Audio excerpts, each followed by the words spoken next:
A mom with dwarfism was told that her baby wouldn't live, but she gave birth to a second miracle child.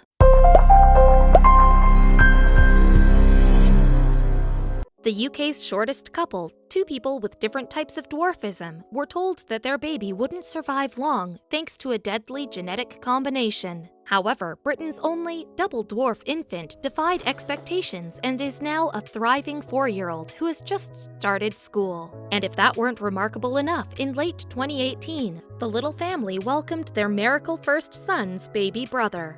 Having a baby can be an ordeal at the best of times, but if you risk passing on a condition such as dwarfism, there can be a multitude of complications. Laura and Nathan Phillips, who live in Sunderland, England, have two different forms of the condition. Laura's type, called achondroplasia, is a more common form of dwarfism than her husband's pseudoachondroplasia. The word dwarf is usually referred to adults who, when fully grown, are no taller than 4 feet 10 inches in height. Dwarfism can have a myriad of causes, though, and can be proportionate or disproportionate depending on the nature of the condition. Proportionate short stature, PSS, happens when there is restricted growth but the torso and chest grow to the same extent as the legs and arms. The other type is disproportionate short stature, DSS, which results when there is a problem with the development of a person's joints and bones. This can affect all parts of the body or manifest itself in the growth of individual limbs, and both Laura and Nathan's conditions are, despite their differences, types of DSS dwarfism. As a result of their conditions, Laura and Nathan have some other physical hurdles to overcome too. Laura has a curved spine, for instance, and this causes considerable discomfort. Nathan's condition, meanwhile, affects his hips and in turn means that he walks a little unusually. His wife has explained. Nonetheless, the couple are keen to stress that the physical difficulties aside, they are just like everyone else. Going into more detail, Laura's dwarfism, achondroplasia, is the technical term for without cartilage. According to the National Organization for Rare Disorders, the condition results in a large head, short arms, and a general lack of growth. Those affected usually attain an adult height of about 4 feet. Brain function, meanwhile, is generally unaffected and lifespan is close to normal in most cases. Nathan's pseudoachondroplasia also affects the length of his arms and legs, and there is disproportionate growth and a lack of height. And, as is the case with achondroplasia, mental abilities are not usually affected in such instances. Meanwhile, osteoarthritis, which is caused by the breakdown of cartilage, is common in adulthood among people with pseudoachondroplasia. And this lack of flexible padding for the bones can make movement very painful. Historically, however, there was very little care or sympathy for those who have dwarfism, whatever its form. For example, back in the 1860s, some people with the condition were paraded as part of freak shows and called midgets. Now though, according to Little People of America, LPA, the latter term is considered out of date and unwelcome. Dwarf and little person are both acceptable terms, says the group, but most people just want to be called by their names rather than referred to in line with their size. There are, in fact, over 200 forms of dwarfism, and some of them have associated difficulties. But according to charity Little People UK, most smaller people can actually lead healthy, active lives, both mentally and physically. How so? Well, the majority of people who have dwarfism are actually born to parents who are normal in terms of their height, as the condition usually arises out of random genetic mutation. This was certainly the case for Laura, as her dad, Dave Whitfield, told magazine The Radio Times in 2016. He and his partner hadn't found out about their daughter's dwarfism until after her birth. And although it wasn't obvious at first that there was anything out of the ordinary, Laura's mother had, while cuddling her little girl, an inkling that there might be an issue. Then, a short time later, Laura's achondroplasia was diagnosed. Also, in the interview with the Radio Times, Dave revealed that Laura had gotten used to standing up to bullies. He explained, "The only time I've seen her really upset is when she was young and one group of kids had pinned her up against a wall to take a closer look at her." In spite of that incident, though, Dave said he really isn't worried about his daughter, since she's her own woman. What's more, despite being just 4 feet 2 inches tall, Laura has said that she quickly worked out how to deliver comebacks if there ever were any playground digs about her size. As she told newspaper The Daily Mail, "I suffered a bit of bullying at school because of my condition, but I soon learned how to stick up for myself." Biologically, though, dwarfism does present a few obstacles for women such as Laura. You see, unfortunately, no amount of determination or medical know-how can trump genetics, and not much has been written about pregnant women with Laura's condition, which means there is relatively little for doctors to go on. Website Baby Gaga does, however, give an insight into how pregnancy can impact a woman with a smaller frame. The article in question, in fact, cites 15 ways in which the experiences of such women can be different. There is a chance that the dwarf mother can carry a normal-sized child, for instance, which presents obvious issues. Indeed, the website points out that if you have a smaller frame, growing babies in itself can be dangerous. So, when you think that most mothers who are considerably shorter than average height weigh perhaps about the same as a child, then giving birth can be a scary scenario, according to Baby Gaga writer Erin Burkhalter. And in her November 2017 article, Burkhalter explains that a mom-to-be can gain up to 30 pounds of added weight, which of course can put considerable strain on a smaller skeleton.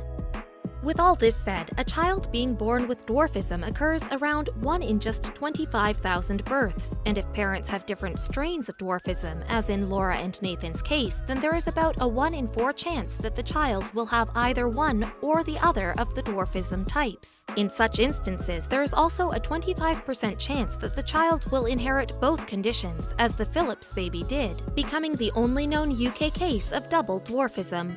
Despite the presence of occasionally insightful articles, though, the couple believed that there is a lot of general ignorance about what being a dwarf is really like. Speaking to website Alba Waba in July 2018, Nathan said, "To some people it's still a myth. You know, there's no such thing as dwarfs, they'll say. They're from fairy tales. And you just think, well, my goodness, the lack of education there. Are we so small that we're all forgotten about?" Laura, for one, though, decided that she was big enough to make an impact, in film and TV no less. She's even been involved in the Harry Potter series of films. Plus, she appeared in UK TV show Seven Dwarfs, which followed the backstage lives of performers in pantomime, and as it turns out, the show introduced her to a very special man to boot. You see, it was in Bath while working on the production of Snow White and the Seven Dwarfs that Laura first laid eyes on her future husband, and Nathan, who stands at 3 feet 11 inches tall, told the Daily Mail that they had become inseparable very quickly. He said, "We got to know each other before the end of the run, and from that point, we haven't been apart." Laura added that the pair got together in January 2013 and became engaged in April of the same year. Then, within 4 months, she was pregnant with their first child. It all went so fast, she told reporters. Laura then found out that Nathan had asked her dad for her hand in marriage, and she decided that rather than wait for him, she would spring her own surprise. After finding out about what Nathan had planned to do, Laura made up her mind to accelerate the process. So, as the Fresh Thinker told UK TV show This Morning, following a meal topped off with Nathan's favorite dessert, she popped the question to him. She explained, "I thought it would be nice for a woman to ask rather than a man." However, the build-up to the big day was marred by a setback when it came to finding the perfect gown. Laura started the dress search early in January 2016, months before her August wedding. And as she jokingly claimed in her Twitter feed, she was spoiled for choice. She said, "Me and one of my bridesmaids dress shopping. So hard to choose the dress, there's so many to choose from." Things didn't get any easier either. Laura recalled her Pretty Woman moment. For one, yes, in a scene like that from the Julia Roberts movie, a shopping assistant reportedly sneered at her for daring to be in the wrong shop. Laura had had her heart set on a fitted style dress that showed off her curves, a touch of Hollywood vintage. However, the assistants seemed to think that they knew better. Speaking to the newspaper The Sun, the diminutive bride-to-be recounted her battle to get store staff to accept her size. "I went into a number of bridal shops and the store assistants did a double take," she said. "They tried to push me towards the children's wedding clothes or ugly simple dresses that didn't suit me. One manager apparently didn't even want to let Laura try a dress on at all." Laura explained, "I had to almost throw a tantrum before she took it off the mannequin. She was shocked when I tried it on. It fit up top as, surprise, surprise, I have a bust and waist and it simply needed shortening." But Laura was angry at the prejudice that she had allegedly endured and had no intention of buying from that shop. Fortunately, though, she found her perfect dress somewhere else.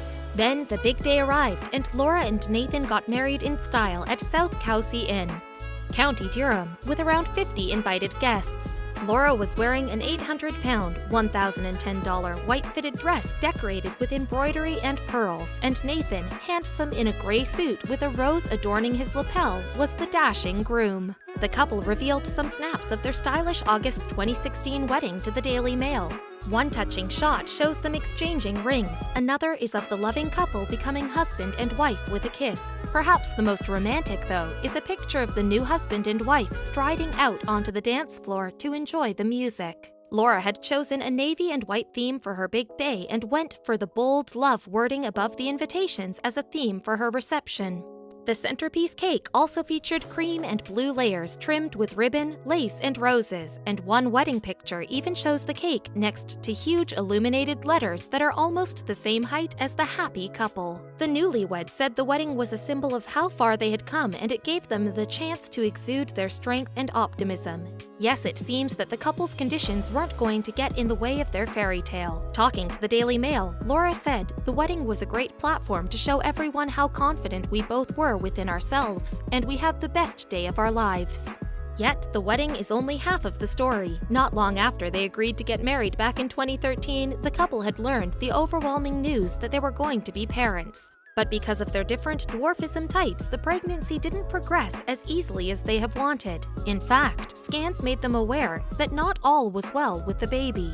As Laura told newspaper The Daily Express, "I was having scans once a week because they were a little worried there could be complications. It wasn't until 24 or 25 weeks in that things started changing. They noticed that his measurements weren't quite what they should be. They thought that he had inherited 2 rare genes that could have been dangerous."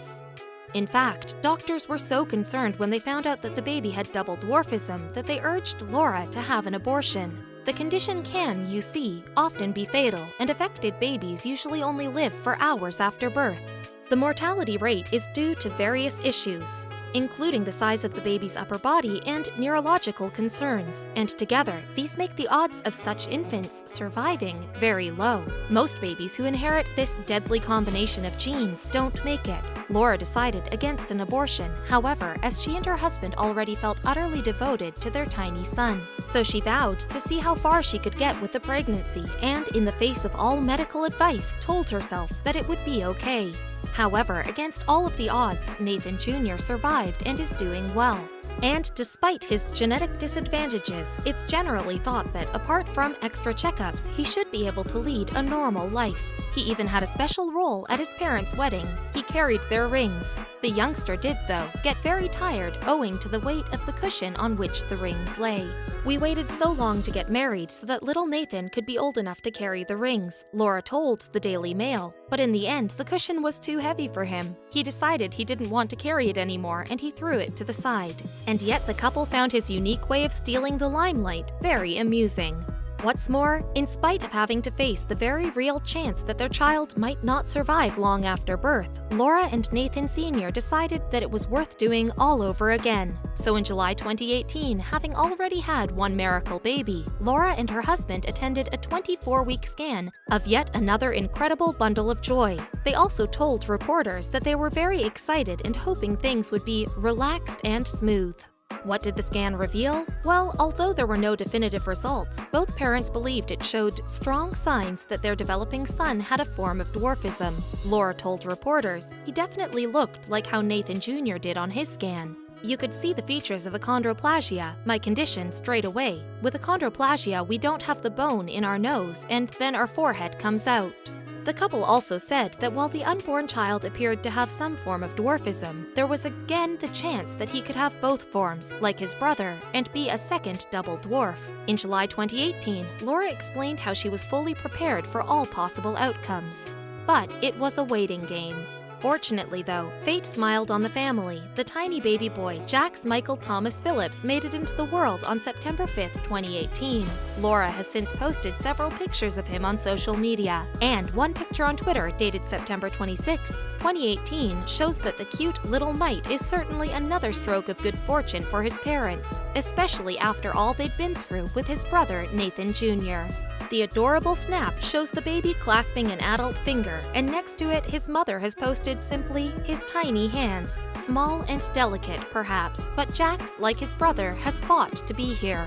And although the extent of Jax's condition has not yet been made public, he belongs to parents who apparently want to prove that little people can follow their dreams, just like anyone else.